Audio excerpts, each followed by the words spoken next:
posibilidad, ng tagumpay o kabiguan, ng ligaya o lungkot. Kaya marapat lamang na tanggapin si Jesus bilang tagapagligtas at Panginoon. At matapos yun ay panariwain ang katapatan at paglapit sa Kanya bawat araw o day by day. Ang day by day ay naglalayong umalalay sa pang-araw-araw na pamumuhay. Narito po si Kuya Ed Lapis sa mensaheng pinamagatang How to Deal with Irritants.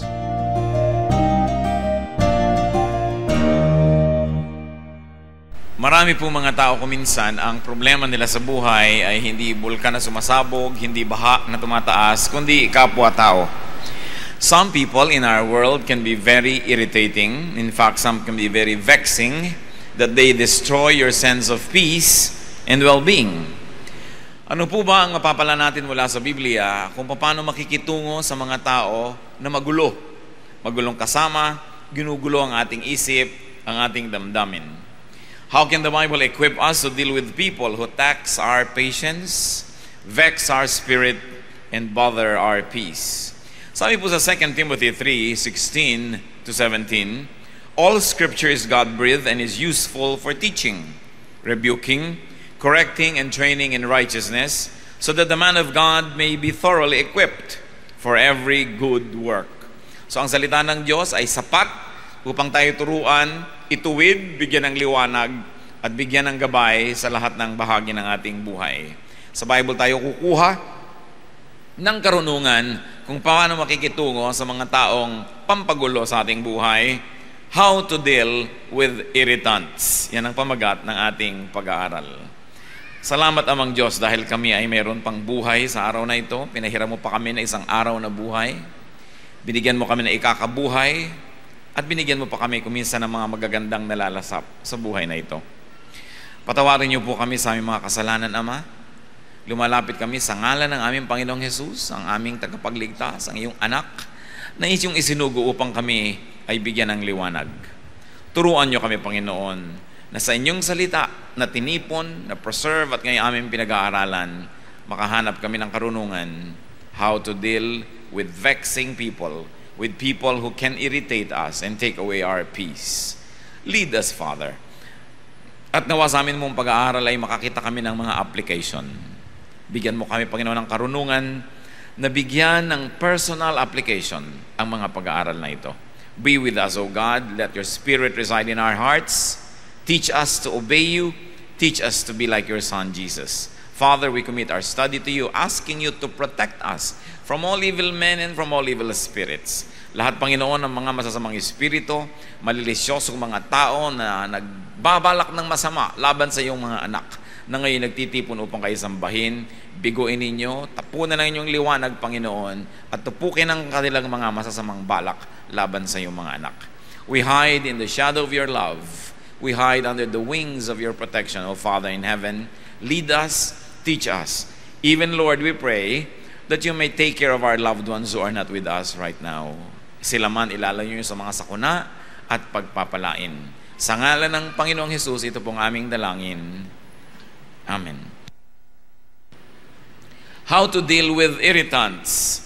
Piliin po natin kung alin sa mga puntong ito ang bagay na i-apply natin sa buhay, kung sino ang dapat na pag-applyan ito at kung paano. How do you deal with irritating people? Yung mga tao na ang inyong tahimik na pag-isip ay ginugulo, ang inyong direksyon ay inililigaw, mga tao na pagka pumapasok sa inyong buhay ay nawawalan kayo ng saya, ng sigla, at nagkakaroon kayo ng gulo. Avoid them. Napakahalaga na iwasan ang ganitong mga tao. Proverbs 4:14-15. Do not set foot on the path of the wicked or walk in the way of evil men. Avoid it. Do not travel on it. Turn from it and go on your way. At kung maiko-consider po natin na something not good but something evil yung ginagawa ng mga irritating persons, then we should avoid their evil paths. Mabuti naman at maluwag naman ang mundo at marami naman tayong choices kung paano iiwas. At kung hindi natin maiwasan ang mga taong ito physically, kung minsan ay kasama natin sa opisina, kasama natin sa bahay, we can avoid them emotionally. We can avoid them spiritually. Na kahit katabi mo na ay hindi mo patulan, huwag kang sumali sa kanyang mga topics, huwag kang sumangkot sa kanyang mga usapin, at kayo man ay makakaiwas sa ganitong mga tao. That's why it is important to stop and to study people. Hindi lang natin pinag-aaralan ng isang mapa para huwag tayong maligaw. Hindi lang natin pinag-aaralan ng direksyon ng isang gamot o kaya isang produkto na binibili natin para magamit natin sa tama. Marapat na pag-aralan ang taong nakakalapit sa atin at nilalapitan natin. We should look at how they live. We should look at how people conduct their lives and listen to what they say and listen to what people say about them. Kung minsan ay nakakapagsisi na may mga tao tayong nakikilala. Nagsisi na ba kayo na may tao kayong pinapasok sa inyong buhay na dapat sana'y tahimik ang inyong buhay kung hindi lang kayo nasangkot sa taong ito? Marami pong mga tao na nakakapagsisi na sila ay nakasama sa listahan ng ating mga kakilala at nakilala nila tayo, nalaman nila kung saan tayo tatawagan, paano tayo pupuntahan, naliligalig nila ang ating buhay. Pag-aralan ang mga tao. Huwag tayong padadala sa kanilang mga kuminsan ay magagandang mga salita at kuminsan ay tama naman ang mga argumento, sapagkat hindi lahat ng tamang argumento ay dadalhin tayo sa tamang direksyon ng buhay. May mga tao na mahilig makipag-away. May point sila, tama sila, pero nasaksak naman. At ikaw ay katabi, nasaksak ka rin. Binarel, nabarel ka na rin. Tama nga ang point nitong ayaw suklian ng driver ng jeepney. Nakipag-away sa halagang 50 centimos, nadamay ka rin. Tama nga ang point ni ganito, tama nga ang ganon. Pero hindi po lahat ng tamang punto worth it na ipagyera. Do not stop at every station. Do not take every argument. Do not go into every battle. Sapagkat napakaraming dapat na magbubuting gawin sa buhay, limitado ang ating oras at panahon, at pag inubos po natin ang ating oras at panahon sa mga gyerang hindi naman dapat, nawawalan tayo ng panahon para doon sa mga gyerang dapat nating pagtutukan ng pansin. May mga tao are very particular. They will always find fault. They will always criticize. They will always have something to say. Don't have anything to do with these people because they're always courting disaster. Kung ang pinakamatataas na puno ang siyang tinatamaan ng mga kidlat, yung mga taong mahilig magreklamo at gumawa ng gulo, ang tinatamaan ng mga bala. Kaya kailangan na hindi tayo laging sumasali sa kanilang buhay. Proverbs 20 verse 9, avoid a man who talks too much. At hindi sinasabi who talks too much lies. Kahit totoo ang sinasabi ng isang tao, kahit may point, if he talks too much, sooner or later, he will make enemies. Ang isang taong lagi na lang may comment, lagi na lang may sasabihin, lagi na lang may pintas, kanino man, hindi yan magkakaroon ng maraming kaibigan, magkakaroon ng maraming kaaway. At kung siya'y kasama nyo, ang kaaway niya ay nagiging kaaway nyo rin. 2 Timothy 2:16, avoid godless chatter, because those who indulge in it will become more and more ungodly. Huwag daw na tayong sumasali sa mga hindi makadiyos sa mga usapin, kahit pa nga ang pinag-uusapan ay Diyos. Kahit pa nga ang pinag-uusapan ay theology, kahit pa nga ang pinag-uusapan ay may mga bagay na may kinalaman sa Biblia, kung ang mga nag-uusap-usap dito ay hindi naman talaga naghahanap lang ng katotohanan, kundi naghahanap ng gulo, naghahanap ng away, naghahanap ng babag, ay godless din yung chatter na yan. Tulad ng binabanggit sa Titus 3:9, which obviously is referring to religious talk. People who talk about religious issues. But avoid foolish controversies and genealogies and arguments and quarrels about the law, because these are unprofitable and useless. Law na yung pinag-uusapan, law of God, law of tradition, law of custom, law of the people. Sabi, huwag kayong sumali sa lahat ng mga kahangalang mga pagtatalo. Walang mabuting dadulot sa inyo yan. Bakit po ba tayo nag-aaral ng salita ng Diyos? Di pa upang maging mapayapa ang ating buhay? Upang tayo ay magkaroon ng mga magmamahal sa atin at mamamahal? Upang tayo ay patuloy na rumunong, hindi para maging marunong lamang at i-display ang dunong na yon, kundi para tayo ay maging maunawain sa mga mangmang, upang maging mapagpatawad tayo sa nagkakamali, at upang magkaroon tayo ng kagandahang asal, maging polite tayo, that our ways may be polished, our attitudes may be corrected, and our manners impeccable or be made impeccable. But what happens when you argue on religious grounds and reasons, but you display bad behavior? That you only quarrel and fight. Tama nga halimbawa ang yung theology, pero ang behavior nyo, disobedient naman to authority. Tama nga halimbawa ang argumento mo, ipagpalagay ng tama, pero ang pamamaraan mo, nananaksa ka ng tao sa kanyang likuran. Wala kang utang na loob sa mga nakatulong sa'yo. Nagiging rebellious ka sa mga leaders mo. What's the point na natuto ka? Rebellion was the sin of Satan. Hindi natawag si Satan na ignorant dahil marami siyang alam. Hindi siya natawag na wrong ang kanyang mga approaches at ang kanyang mga premises, pero ang paraan niya, sinusuwag niya ang Diyos.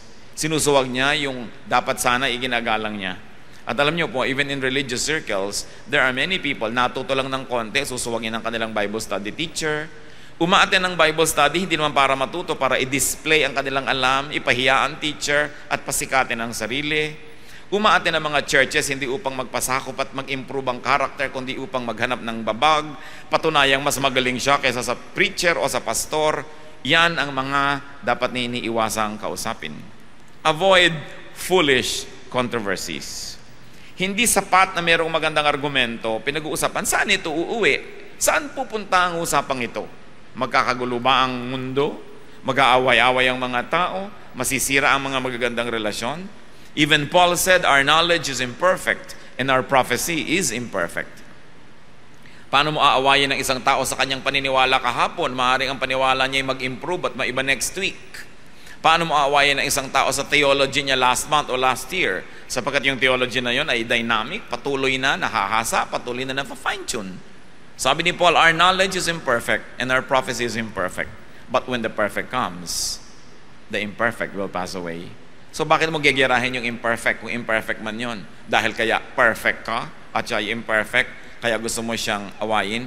Kaya sabi, iwasan ninyo ang ganitong uri ng mga pakikipagtalo, mga pagdedebate tungkol sa salita ng Diyos, tungkol sa Biblia, tungkol sa mga doktrina, sapagkat napakaigsi ng buhay ng tao.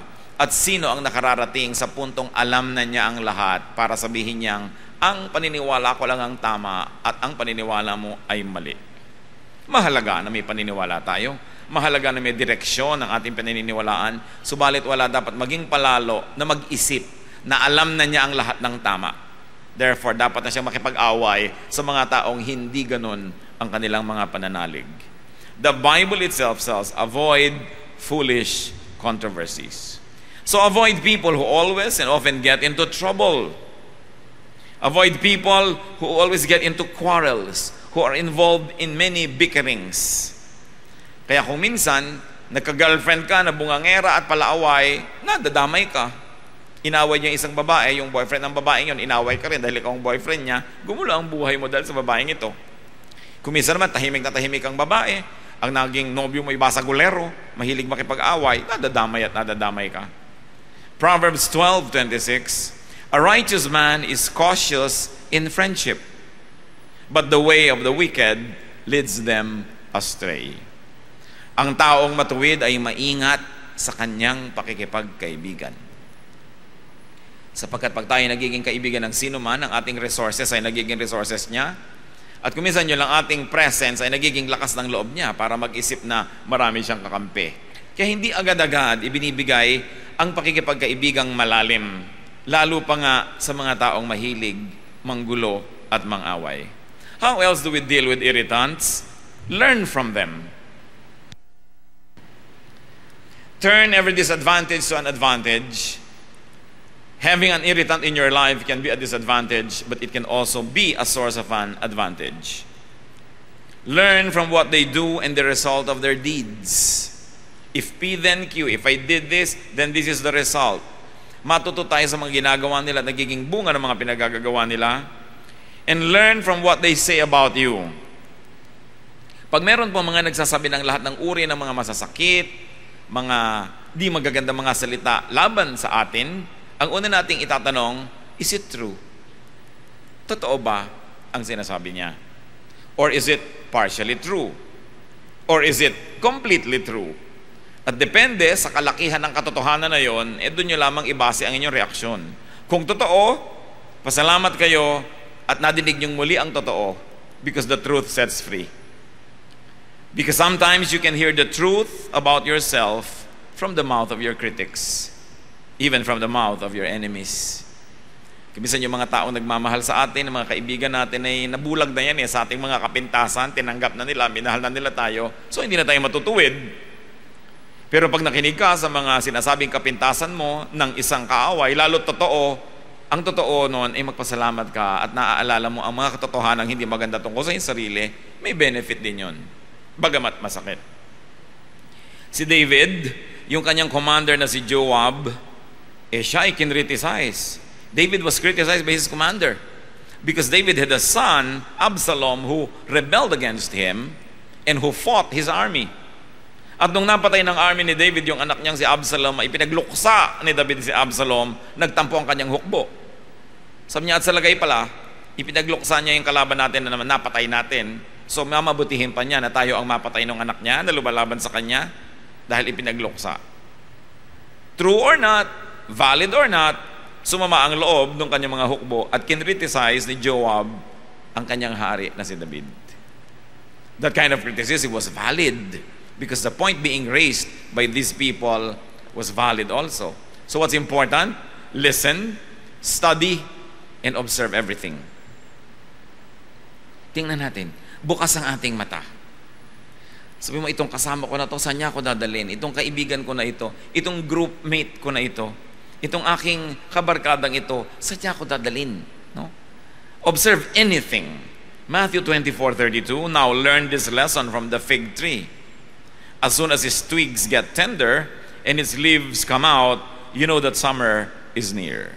So pati mga ginagawa ng isang halaman, lumalabas ba ang dahon niya o hindi, ay dapat bantayan sapagkat ay maraming kahulugan at maraming relevant sa buhay ng tao. Kaya dapat inoobserbahan. At kung halaman na hindi naman niya kaya maglakad, ay inoobserbahan lalo ang tao na pwede maglakad, pwede magbuhat ng kanyang kamay laban sa inyo, pwede magkonbinsi sa inyo, dadaling kayo sa mali. Obserbahan lagi ang isang tao. Hindi lahat ng tao na napagkatiwalaan na natin ay patuloy na dapat pagtiwalaan. Kahit sa mga organisasyon. Maraming mga tao magsisimula, malinis ang hangarin, malinis ang gawa, malinis ang pamamaraan. Subalit oras na siya ay napagkatiwalaan na, di man niya balak nung una na maging marumi, sapagkat pinagkakatiwalaan na hindi na siya naitutuwid, hindi na siya nababantayan, hindi na siya na-check, nagsisimula na siya ngayong maging marumi. At hindi natin alam na yung palang taong ito na pinagtiwalaan natin nung araw dahil malinis ang pamamaraan ay ubod na pala niya ng dumi, pero patuloy pa rin natin pinagtitiwalaan dahil sinusukat niya doon sa dati na nating nalaman noon pa na nagbago na palang matagal na at hindi na pala siya yon. Kaya pati ang pinagtitiwalaan natin ay patuloy nating nire-review kung dapat pagtiwalaan, anong degree ng pagtitiwala ang dapat. Kaya nakikita nyo kami sa inyo mga corruption sa mga opisina, corruption sa mga pamahalaan, corruption sa negosyo, corruption kahit saan. Nung una, wala naman eh. Nagtiwala ka na ng tiwala sa iyong katiwala, yung pala naging katiwaldas na. Nagkatiwala ka na ng tiwala sa inyong bantay, yung naging bantay sa lakay na pala ito. Sapagkat ang tao ay pwede magbago.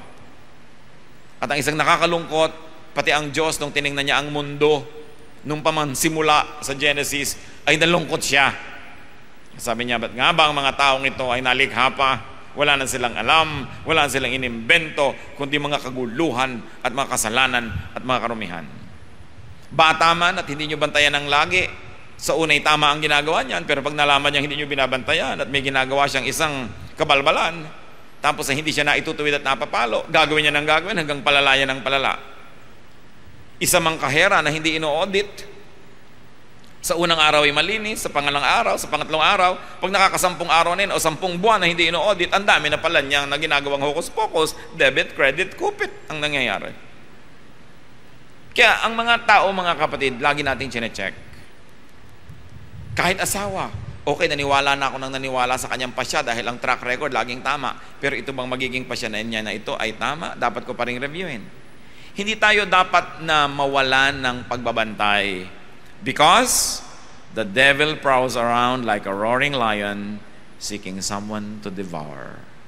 Nag-aantay ng pagkakataon Tatandaan natin, ang mga problema ay hindi laging nandun sa simula. Subalit sa ating pagwawalang bahala, lumalaki ang mga yon. So review, what is the effect on you of the people around you? Anong effect ng inyong kaibigan, ng inyong kabarkada, ng inyong mahal sa buhay? Proverbs 24:32, I applied my heart to what I observed and learned a lesson from what I saw. Kumisan ang nakakalungkot, maraming mga tao habang sila ay nasa poder ng magulang, ang dami nilang reklamo tungkol sa kanilang magulang. Hindi sila natutuwa sa ugali ng magulang nila. Ang magulang nila ay masungit, ang magulang nila ay maramot, ang magulang nila ay ganito, ang magulang nila ay ganon. Pero, nung naging mga magulang na, ganon din sila. Inuulit lang nila ang mga kamalian ng mga magulang nilang dati nilang tinutuligsa nung sila yung mga anak na nagdurusa. Because we never learn from what we see. Because we never learn from the mistakes of people around us. That's why it is important to be observant. And the Bible is light on our path that says, don't walk this way, walk here, walk that way. Nakikita na natin napakaraming mga nangyari sa mga taong gumawa ng ganito, ang naging bunga ay ganun, tapos ganun pa rin ang gagawin natin, di ganun din ang magiging bunga. Observe. What else do you do with people who irritate you? Well, ignore them. Especially if their issue, their concern, especially if they do not pose imminent danger or real threat to life, to safety, to property, or to your well-being. Kung dal-dal-dal-dal na lang, hayaan nyo na, palampasin nyo na. Ang chismis ay namamatay pagka hindi sinasagot. Humahaba lang yan pag sinagot nyo. Parang tennis, nagpukol sa inyo ng bola, hindi nyo naman pinalo pabalik, di walang babalik. Magpupukol uli yan, hindi nyo uli pinalo, hanggang naubos na yung bola niya, tama na. Pero habang pinapalo niya, ibabalik niya, pinapalo nyo, binabalik niya, ang tagal ng laro. At ganon ang mga away. May sasabihin si ganon, magko-comment ka, makakarating naman sa kanya, ko-comment siya, hindi na matapos-tapos. Ignore them, especially if they do not pose real threat. 1 Corinthians 6:7, the very fact that you have lawsuits among you means you have been completely defeated already. Why not rather be wronged? Why not rather be cheated? Sapagkat sinasabi ni Paul sa mga Corinthians, tiisin nyo na, pagpasensyahan nyo na, palampasin nyo na kaysa demandahan kayo ng demandahan ng mga maliliit na bagay. Ikagastos pa kayo sa abogado, nahirapan pa ang loob nyo, nag-away pa kayo. Pero hindi po universal itong teaching na ito. Paul was addressing a very specific group of people concerning very specific problems. Hindi ibig sabihin na lahat ng Kristiyano sa lahat ng panahon, sa lahat ng lugar, hindi na pwede magdemanda ng kapwa Kristiyano. Pero ang sinasabi dito, kung mas malaki pa ang magiging damage sa'yo ng pagdedemanda mo, nasira pa yung testimony ninyo, palampasin mo na lang. May mga bagay na mas kapakipakinabang na palampasin. Pero kayo po ang humusga kung may mga bagay na hindi dapat pinapalampas. So kayo ang mag-judge noon. Hindi tayo bound to always not bring anybody to court dahil ang sinabi dito sa Corinthian. Kasi this was a specific solution to a very specific issue of very specific people. If you find universalization in it and application in your life, do it. But if you think that it will really damage other people and more people and it will not really bring out the truth to just say, bahala ka na, hindi na kita papansinin, kayo magpasya nun. Kailangan nating ipanalangin niya ng mabuti. Kung minsan naman kasi, yung pagod natin sa pakikipaglaban higit mamang mahal kesa doon sa premyo ng pananalo. Kaya dapat nag-iisip din tayo na it's not worth it. A major train does not stop at every station. Pinipili niya kung saan siya titigil. And of course, you have to learn to choose your battles. And there are many battles that are just not worth it. So, ignore. Try to ignore people. What do airplanes do when there's a storm? They fly above the storm. Ilang beses na yan, lalo at domestic flight. Hindi naman sobrang tumataas yung mga aeroplano. Kung may masamang panahon, sasabihin ng kapitan, fasten your seatbelt, there is a turbulence or there is a storm and we're going to fly high above the storm. Tatandaan po ninyo mga kapatid, magulo lang ang himpapawid habang malapit sa lupa. Madali lang bumagsak pag malapit ka sa lupa. There is a certain distance from the ground wherein you will not even fall dahil hindi ka na hinihila ng gravity. Kaya mga astronaut, lumulutang-lutang na sila kung saan sila naroon, tinuturuan silang paano kikilos kung ikay hindi nahuhulog at lumulutang ka lang. At maraming mga flight, nagkaka-turbulence lang yan pag nagla-landing o kaya pagka nagte-take off kasi malapit pa sa lupa. Pero pag mataas na mataas ka na, hindi ka na kayang abutin ng hangin. Mga kapatid, read the metaphor. Pagka ang spiritualidad natin ay napakalapit lagi sa lupa, abot na abot tayo ng lahat ng bagyo, lahat ng hangin, binabangga-bangga ka ng mga ibon, ng mga saranggola, pati yata yung pag-i-stretch ng mga nag-exercise na abot ka na kasi ang baba mo. Pero kung mataas ang lipad ng iyong espiritu, di ka kayang abutin. Hinahayaan mo lang sila sa babang magkagulo, tahimik ka at payapa, tulad ng mga himpapawid na malayo sa lupa. When people are vexing, when people are always talking, and when people are always making trouble, fly above that storm. Have a space in your heart that cannot be reached by any kind of talk or trouble or intrigue. Then you can have peace wherever you go. Kung ang atin pong kapayapaan ay iaasan nyo sa kabutihan ng tao, hindi kayo magkakaroon lagi ng kapayapaan dahil maraming tao ay hindi mabuti. Kung ang kapayapaan natin ay iaasan nyo na kayo hindi pinagwiwikaan ng masama, hindi chinichismis, hindi pinipintasan, saan kayo pupunta para mangyari yan? Pero kung ang inyong kapayapaan ay nakaasa sa inyong pananalig sa Diyos, sa inyong pagkakilala sa inyong sarili, at sa inyong marunong na pagpapasya na nagsasabing, hindi ako paaabot ng ganon-ganon na lamang, lalo sa tao lamang na ito, tahimik ang inyong kalooban. Peace is something that you have inside of you. You must never depend on other people to hand it to you on a silver platter because they want your head on that silver platter.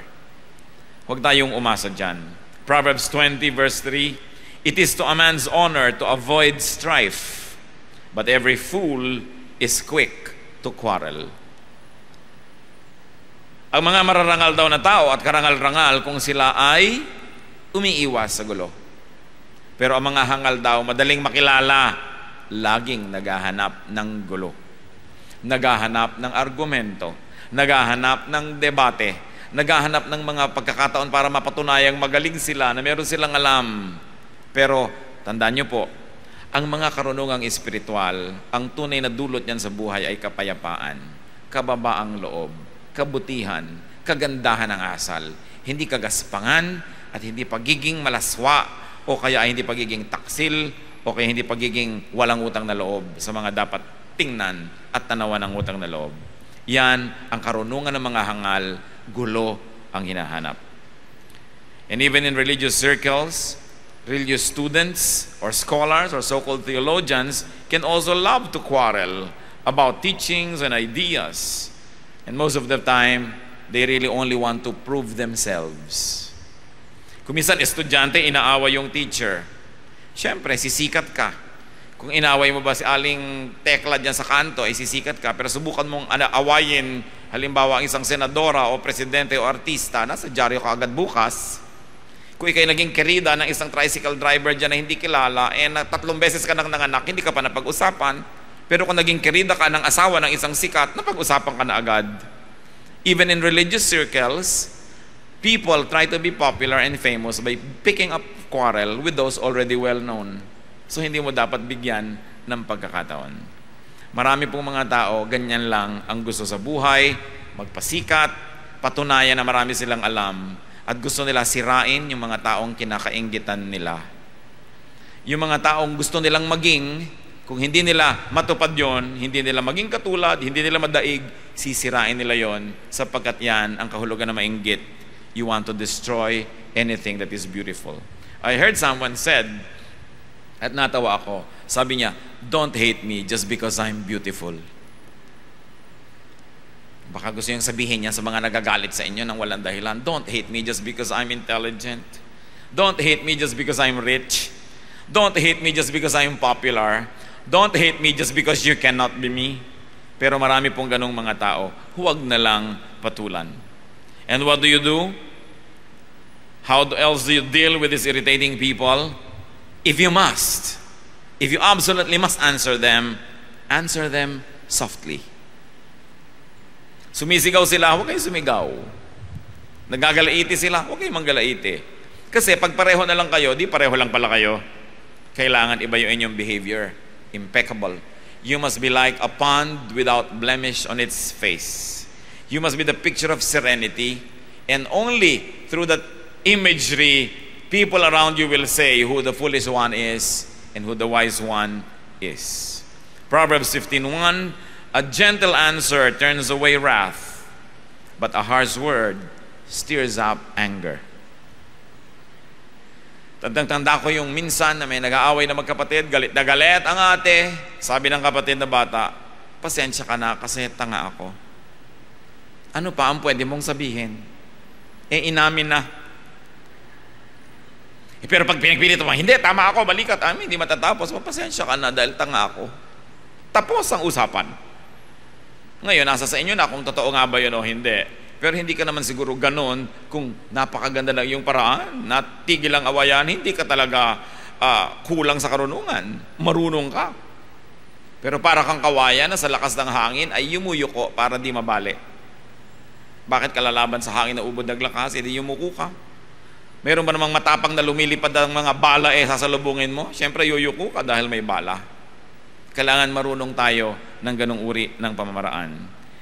Kahit aso, di ba ayaw mong magalit sa'yo? Bakit mo gugustuhin na ang tao ay magalit sa'yo? So galit na nga siya, sasagot ka pa ng mas nakakagalit sa kanya. Kahit pa mali siya at binaril ka niya at namatay ka, nakulong pa siya, pero patay ka na rin. So bakit mo gagalitin ang isang aso? So kung maaari mga kapatid, huwag nyo rin gagalitin lalo na ang isang tao. Lalo, galit na nga siya. Pag galit na, huwag nyo na salubungin. Kahit pa kayo tama, magigilang pareho kayong mali at the end of the day. Because maglalabanan kayo ng palakasan ng boses, palakasan ng katawan, mamaya talagang physical battle na yan. Through a kind answer, you take the wind from their sail. Mawawalan sila ng dapat labanan. So, do not deal with an enemy when very angry. Either the enemy is very angry or you are very angry. It's not the time to settle scores. It's not the time to deal with an enemy. It's not the time to answer a difficult question. Because angry people suffer from momentary craziness. Nagkakaroon ng imbalance ang utak, and people become at least temporarily insane when they are very mad. At masisira ang lahat ng ating diskarte. Pag galit na galit ang tao, huwag niyong harapin. Pag galit na galit kayo, huwag kayong humarap. Magpalipas ng panahon. Ecclesiastes 7:9, do not be quickly provoked in your spirit, for anger resides in the lap of fools. Yan daw, nakakandong sa mga hangal, yung pagkamainitin ng ulo, pagka magagalitin. Anger resides in the lap of fools. So a wise person will not be easily provoked. Pinoprovoke ka na nga, hindi mo pa pinapatulan. Because that is a measure of your very well-polished humanity and spirituality. At kung minsan ginawang ka ng masama, dahil pinatulan mo at masama na rin ang iyong ginawa, nauna siya, nahuli ka, ang nakakalungkot nun, ikaw pa ngayon na nagsosorry. Naranasan nyo na ba yun? Na ginawa kayo ng mali, pero sobrang mali ang reaksyon nyo sa maling ginawa niya, na pag tinimbang yun, mas mali na tuloy kayo pa kayo nagsosorry. Samantalang kayo yung unang nasaktan at unang ginawa ng mali. So, avoid having to say sorry by not doing anything you will be sorry for. How else do you deal with irritants? When you can and it won't cost you so much, give them what they want. So, inggit na inggit ka sa buhok ko, halika, sa'yo na tong buhok ko. Gustong-gusto mo ang ganito ko, sa'yo na. Yun naman, kung hindi naman kayo sobrang malulugi, bigay nyo na. Matahimik. Kasi kung minsan mas mahal pa yung lumalabang kayo, bigay nyo na. Romans 12:30, if your enemy is hungry, feed him. If he is thirsty, give him something to drink. In doing this, you will heap burning coals on his head. Now, let's explain this. Sabi, pagkanta yung kaaway may nagugutom, pakanin mo, siya nauuhaw, painumin mo, at para nang pinutungan mo siya ng mga naglalagablab na baga at pagkainit-init na mga uling. No? Akala nung iba, sige, sadistahin mo, lagyan mo siya ng baga sa ulo. Alam niyo po, wala namang araw, nung araw walang posporo. Ang bahay ng mga Israelites dapat laging may apoy kasi pag magluluto sila, saan sila kukuha ng apoy? So dapat laging may apoy yung kanilang maliit na lamp. Okay? Kaya isang malaking kapintasan ng isang nanay ng tahanan na ang kanyang ilawan ay namatay dahil naubusan ng langes. Kaya ang description doon sa babae sa Proverbs 31, yung kahangahangang babae, her lamp does not go out at night. Diba? At saka yung sinabi yung mga foolish virgins na ubusan ng langes ang kanilang ilawan, napakalaking kapintasan. Ngayon sabi, kung ang iyong kapitbahay ay kumakatok sa'yo, nangihiram ng baga ng kalan mo dahil yung kalan niya ay nanlamig na't namatay na, magluluto siya. Alam niyo naman kasi yung baga, hipan nyo lang yan, lagyan nyo ng mga kung ano-anong mga tuyong mga dahon-dahon, mag-aapoy na uli. Sabi, may kailangan pala siya, ibigay mo and you will heap burning coals on his head. Because people carried their baggage on their heads, no, in the olden days, and they usually would bring a broken pottery or broken jar on their head. Doon mo ngayon ilalagay yung hinihingi niyang baga. So you will heap burning coals on his head. Hindi para mainitan siya. Ang ibig sabihin nito is not to torture your enemy. Ito ay quotation kasi from Proverbs 25, verses 21 and 22. But it means, make them grateful. Okay, may kailangan siya, ibigay mo. May tatanawin siyang utang na loob sa'yo. So, sinong panalo? Di ikaw. Naabala ka, bumangon ka, binigyan mo siya ng mga baga, nabawasan yung baga mo, pero ano ba naman yun? Meron ka pa naman natira sa bahay mo. Ibigay mo kailangan. Sa isang matinong oras niya ng pag-iisip, matatanto rin niyang may utang na loob siya sa'yo. So, ibigay mo kung kaya mo rin lang ibigay. Pero pag-aralan nyo rin, kasi may mga tao na pag binigyan nyo ng kamao, kakainin hanggang sikon nyo. Merong ganon. Wala, kahit sa mga itinuturo natin ng mga ganito, at nasa Bible verses, hindi ibig sabihin you will apply to everybody every time. Gagamitin nyo rin utak nyo kung kailan ko ba ito i-apply. Because may mga tao na hindi nyo dapat bigyan ng kahit ano dahil sasandal na sa inyo. Iaasa na ang buong buhay nila sa inyo. Minsan nyo lang tulungan ng pang-enroll isang SEM hanggang mag-PhD yan sa inyo nahihingi. No? May mga ganong klaseng tao, sinusuri nyo yan at pinag-uusapan natin ng general application ito sa general types of people. But very special people need special study and special treatment. How else do you deal with irritants? Turn them into friends. The best way to beat an enemy is to turn him into a friend. So, intelligent people will always try to win their enemies so that they can become friends. Pag enemy mo siya, lahat ng assets niya gagamitin laban sa'yo. Pag friend mo siya, lahat ng assets niya gagamitin niya para sa'yo. So, tell me kung bakit hindi wise to turn people into your friends. So, yung nanggagawa ng kaaway, hindi ka naman inaaway ng tao, inaaway mo siya, sobrang foolish ka nun. Dahil kahit butiki lang yan, kahit langgam lang yan, makakakagat din yan, mapupuwing ka rin niya. So bakit mo siya awayin? Lalo na kung inaaway mo, pader, babangga ka sa pader, sobra ka namang foolish nun. Kaya dapat ang tao, hindi pala away. Remember, ulit-ulitin natin yan. Ang mga palaaway, yung convinced na tama sila. Pero kung tama ka, ba't ganyan ang ugali mo? Kung tama ang iyong alam, bakit ganyan ang behavior mo? Sabi ni Jesus, you will know them by their fruits. Ano ba yung fruit? Ano ba yung fruit lagi ng Spirit? Joy, peace, love, di ba? Forgiveness, understanding. Pagka hindi ganun ang dinudulot sa inong karunungan mo, huwad na karunungan yon. Mabuti pa hindi ka na lang natuto. Ang mga tao naman parang bata, you can make them do anything so long as you play with them first. So bakit hindi ka muna makipagkaibigan? Ecclesiastes 10:11, if a snake bites before it is charmed, there is no profit for the charmer. So kailangan mapaamo mo muna, mapasunod mo muna yung ahas bago mo siya hayaang makatuklaw sa'yo. So yung mga tao rin, imbes tinutuklaw-tuklaw ka, why don't you charm them? It will be better for you. And many people are foolish for no reason at all. They choose to fight their fellow men. How else do you deal with irritants? Siyempre naman, pray for them. Yan ang wala kang katalo-talo dahil dinadala mo sa Diyos ang kaso mo. Pray for them. Matthew 5:44, love your enemies and pray for those who persecute you. Praying for people is profitable. Why? Because they can make us love them.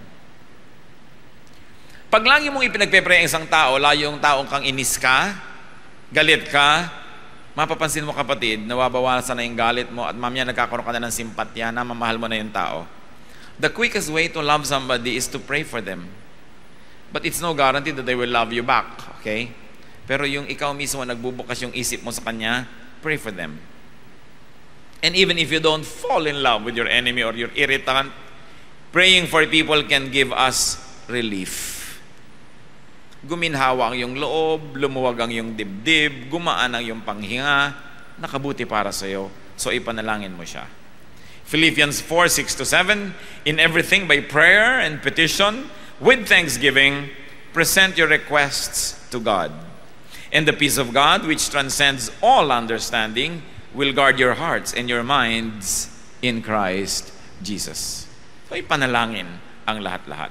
And finally, how else do you deal with irritants? Bless them. Bless them. 1 Corinthians 4:12, when we are cursed, we bless. Yan ang pinagkaiba ng mga anak ng Diyos. Sinusumpa ka, minumura ka nila, ang balik mo, pinagpapala mo sila. Ngayon, kung minura mo rin dahil minura ka, ba't ka pa naging anak ng Diyos? Pareho lang pala kayo.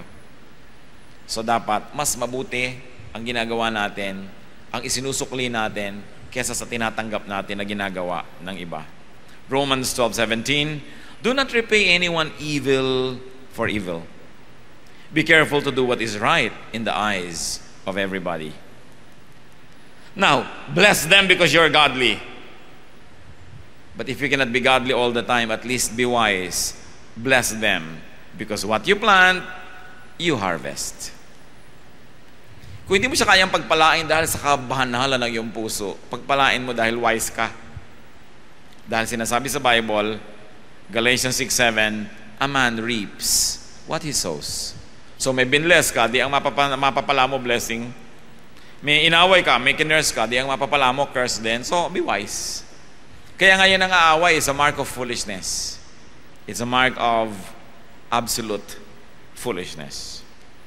I remember one particular line I read way back in high school, and I couldn't remember who said or wrote it, but I'd like to share it with you. Do not bother yourself about a fair or stormy weather.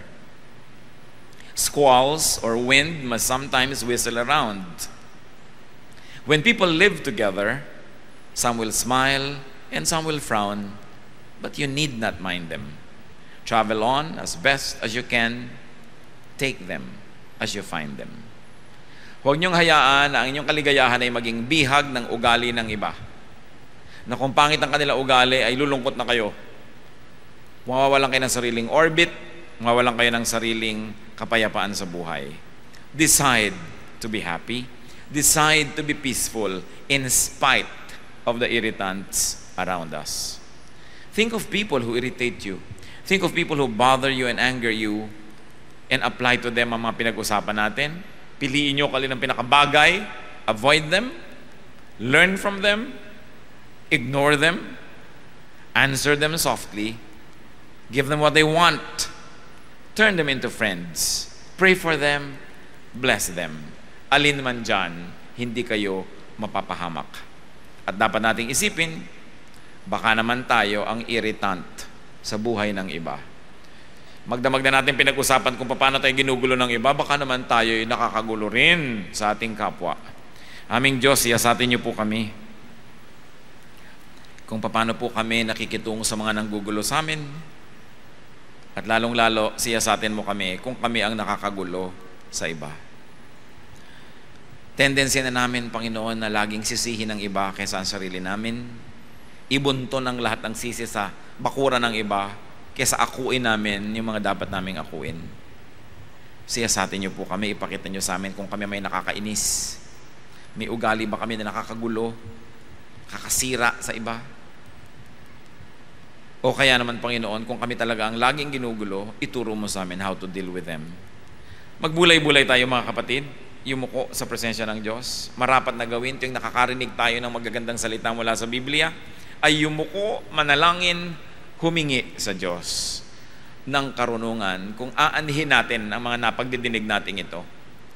humingi sa Panginoong Diyos ng kakayahan na ito'y i-apply sa ating buhay at nawa sa tulong ng Espiritu ng Diyos, makita natin ang mas tahimik na buhay na hindi tayo nagpapagulo sa mga nanggugulo at tayo may hindi nanggugulo ng iba. Be with the Lord for a while. O Lord, bless your people as we ponder your word. May your Spirit reside in our hearts and teach us. Bless us, O God. People of God, be with the Lord for a while and be blessed as you share moments of silence with the Spirit of God.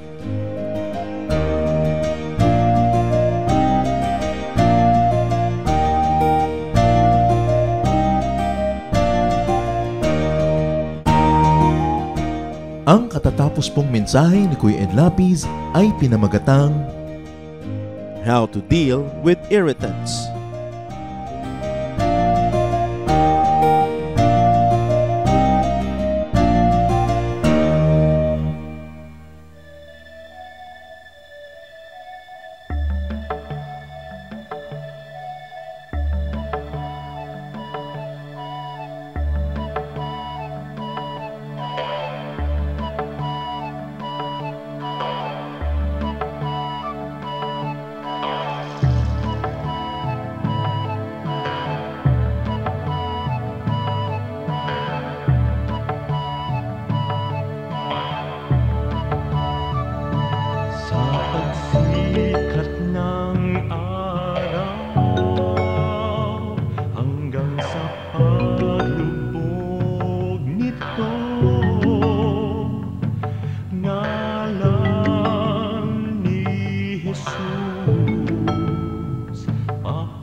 humahawan, tumatanglaw sa aking daan, nangunguna, gumagabay sa aking bala ng hakbang. Sa pagdatal niyang gabi na malamig at mainam, akin namang nalalasap ang inyong kapayapaan. Pati ningning ng bituin at liwanag niyang buwan, ay banayad kaya dulot ay madlang kapahingahan. Sa gabi man o sa araw, sa diliman o liwanag, kayo ay aking kapiling sa lahat ng kalagayan. Ako'y hindi natitiis, ako'y hindi iniiwan, kaya lubos na papuri ang sa inyo'y aking alay.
Ang patawad ko kaya'y ilalaan. Ang kabaitan mo ay dapat kong tularan sa buhay ko. Ang kabaitan ko,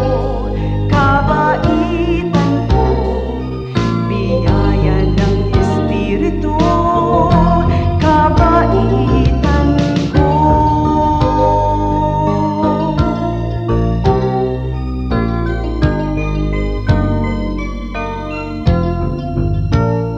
Kung nagkamalit, nagkasalaman, ang patawad mo'y laging nakalaan. Kung ang kapwa ko sa akin nagkasalaman, ang patawad ko kaya'y ilalaan. Ang kabaitan mo ay dapat mong tularan sa buhay ko. Ang kabaitan ko, biyaya ng Espiritu.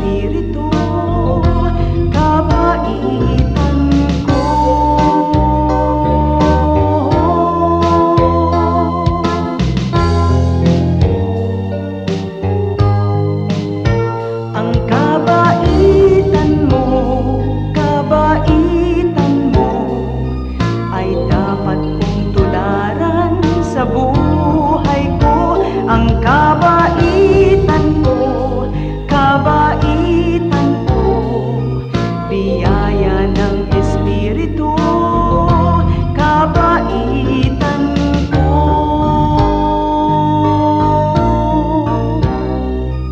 Biyaya ng Espiritu, kabaitan ko.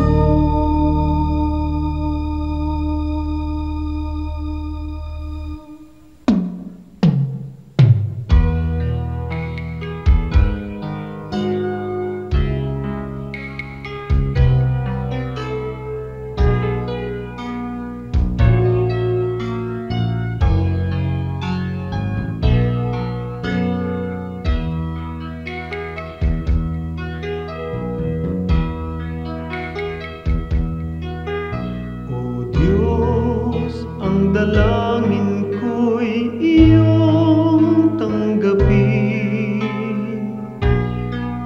na maging karapat-dapat sa iyong paningin. Kung may pag-aalinlangan, ang aking paniwalaan ay ikaw. O Diyos, ang kailangan ko'y iba yung lakas, upang di ko natahakin ligaw na landas sa pagpaparot parito. Sa ulat bagyo'y hindi magbabago. Katapatan ko, ang alay ko, Panginoon. Katapatan ko, sa'yo'y panghabang panahon. Kahit minsan na tiwala ko'y di kukupas, katapatan ko, panatiliin mong wagas.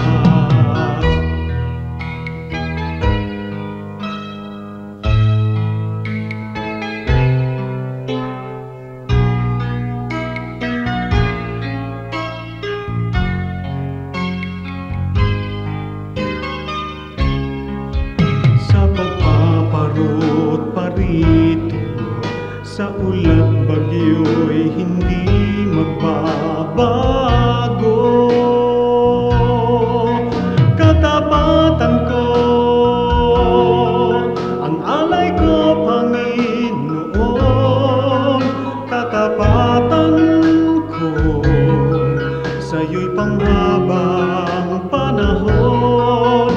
Kahit minsan man tiwala ko'y di kukupas, katapatan ko, panatiliin mong wagas.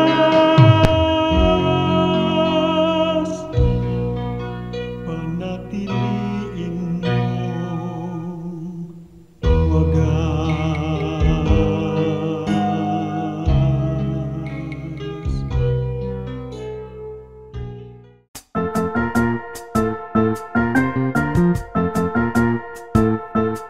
Oras na po para pansamantalang magpaalam ang programang Day by Day. Tayo po'y magsama-sama tuwing ika-6 hanggang ika-7 ng umaga, araw-araw. Magandang umaga po at mabuhay ang Panginoong Hesus!